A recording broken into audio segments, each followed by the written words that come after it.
మనం ఇంట్లోకి మనం ఎన్నో సమస్యలతో బయటకు వచ్చాం. ఈ సమస్యలోంచి మనం బయటపడాలని కానీ కష్టపడి మనం పని చేసుకొని ఆ సమస్యలోంచి బయటపడే మార్గం మనం ఎన్నుకోవాలి. అర్థమైందా? ఏ డ్యూటీకి అయినా సరే, ఎక్కడికైనా సరే అనేవాళ్ళు మిమ్మల్ని అమెరికాలకు, లండన్లకు, ప్యారిస్కు వాటికి పంపిస్తాం కదా. ఏదో బెంగళూరు, చిత్తూరు, తిరుపతి, కడప, అనంతపురం ఇట్లా ఇక్కడ దగ్గర వేరే ఊళ్ళు ఉంటే ఆ ఊళ్ళకి పంపిస్తాం. అక్కడ సిద్దిపేట కానీ ఆ సైడు హైదరాబాద్ అక్కడ ఏదో ఒక డ్యూటీలకి పంపిస్తాం. పంపించినప్పుడు మీరు మన పెదనాయనలో చెప్పాను కదా, వాళ్ళు మన ఇంట్లో ఉన్నప్పుడు బాగలేక సపోజు మంచంలో ఉంటారు. వాళ్ళని మీరు దోవలో వదిలేస్తారా, బాగా చూసుకుంటారా? బయటపడేస్తారా? నువ్వు మనిషి అయినప్పుడు దానికి జవాబు అది కాదు. పెద్దవాళ్ళకి జవాబు చెప్పే పద్ధతి అది కాదు. ఇది సీరియస్ మ్యాటర్. ఇది మీటింగ్ అనేది సీరియస్. ఇది తమాషాల కామెడీ కాదు. ఇది కామెడీ పని కాదు. ఇది మీలాంటి వాడని నెల్లూరులో ఒకటి చేసాడు చెప్తాను మన ఉదాహరణ. పెద్దవాళ్ళని మనము మన ఇంట్లో వాళ్ళని ఎట్లా చూసుకుంటామో మనం డ్యూటీకి పోయిన వాళ్ళని కూడా అట్లే చూసుకోవాలి. అర్థమైందా? వాళ్ళను దగ్గరుండి నడవగలిగే వాళ్ళనైతే చేతి కూడా పట్టుకోపోయి వాళ్ళని బాత్రూమ్కి తీసుకుపోయి వాళ్ళకి స్నానాలు చేయించి మళ్ళీ వాళ్ళ కాల కృత్యాలన్నీ తీర్చి స్నానం చేయించి ఇంట్లో తీసుకొచ్చి వాళ్ళ బట్టలు మార్చి మందులు వేసి టిఫిన్ పెడితే టిఫిన్, టీ పెడితే టీ, కాఫీనో ఏదో ఒకటి వాళ్ళకి అవన్నీ ఇచ్చి మందులు వేసి డైపర్ కట్టాలంటే డైపర్ కట్టి వాళ్ళను పడుకోబెట్టాలి. అర్థమైందా? మళ్ళీ 12 గంటలప్పుడు 1 గంటలప్పుడు వాళ్ళకి అన్నం పెట్టాలి, భోజనం కలిపి పెట్టాలి. తను తినగలిగితే వీల్ చైర్లో కూర్చోబెడితే తింటానంటే ఆ కంచంలో ఒక బెంచీ బాగా చెక్కలాగేసి దాని మీద కంచం పెడితే ఆయన కలుపుకొని తినగలిగే స్థితిలో ఉంటే తింటాను. లేదంటే మీరే మెత్తగా కలిపి ఆయనకు కలిపి నోట్లో పెట్టాలి. పెద్దవాళ్ళు అంటే కొంచెం ఇట్లా అన్నం పొడి పొడిగా ఉంటే నవ్వలేదు కదా. వాళ్ళకి బాగా మెత్తగా అన్నం తిప్పి ఆ మెత్తటి అన్నం పెడితే బాగా తింటారు. అట్లా తిన్న తర్వాత మళ్ళీ వాళ్ళని మందులు ఏదైనా వేయాలంటే వేసి మళ్ళీ డైపర్ కట్టాలంటే డైపరు, లేదంటే అట్లే మళ్ళీ పడుకోబెట్టండి. సాయంత్రం 5 దాకా మళ్ళీ పడుకుంటారండి.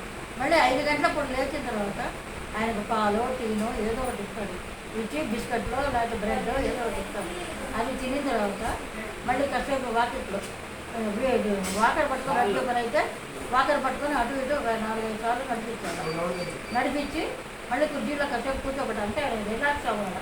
నడిచేటికి ఆయాసం వస్తుంది కదా, కాబట్టి కాసేపు రిలాక్స్ అయ్యేటట్టు ఆయన చల్లగాలికి కుర్చీలో కూర్చోబెట్టాలి.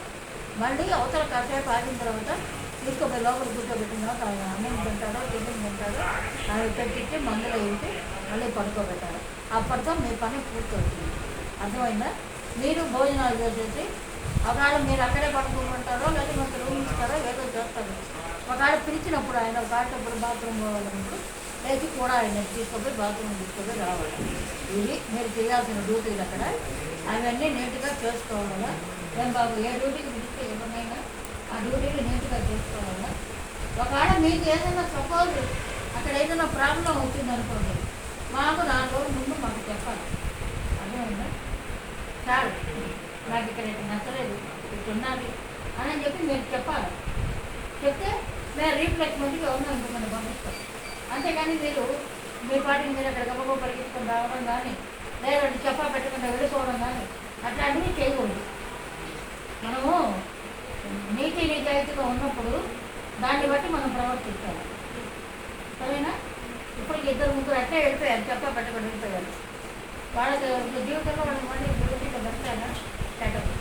కాబట్టి మీరు 2 నెలలు, 3 నెలలు, 4 నెలలు, 5 నెలలు మీ ఇష్టం, మీకు ఉపయోగపడినంత వరకు చేసుకోండి. చేతి నిండా డబ్బులు సంపాదించుకోండి.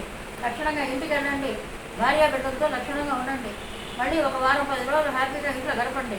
మళ్ళీ రండి, మళ్ళీ ఇంకో డ్యూటీకి వచ్చినప్పుడు మళ్ళీ వెళ్ళండి. ఇట్టే కంటిన్యూస్గా చేసుకోండి. 4 డబ్బులు కూడబెట్టుకుంటారు. మీకు పనులు బాగా చేసుకున్నట్టు అందరి దగ్గర మంచి పేరు వస్తుంది. ఫలానా మీరు చేసే చోట ఫలానా అబ్బాయి మాకు బాగా పనిచేశాడు కాబట్టి మాలో మేము కలిసిపోయినాడు అబ్బాయి, మాకు మళ్ళీ ఆ అబ్బాయే కావాలని చెప్పాలని వాళ్ళ చేత మీరు అనిపించుకోవాలి. ఇక్కడ సార్ పెట్టి పంపించిన చోట కూడా సార్ కూడా మంచి పేరు కావాలి. మనం పంపించిన అబ్బాయి మనకు మంచి పేరు పెడతాడు. అక్కడ వాళ్ళు కలవరిస్తున్నారు. ఇప్పుడు నెల్లూరులో నెల్లూరులో ఒక అమ్మాయి తెలిసింది. అమ్మాయి పేరు ఏం పేరు? నైమా ఆ అమ్మాయి చేసింది మొన్నటి వరకు.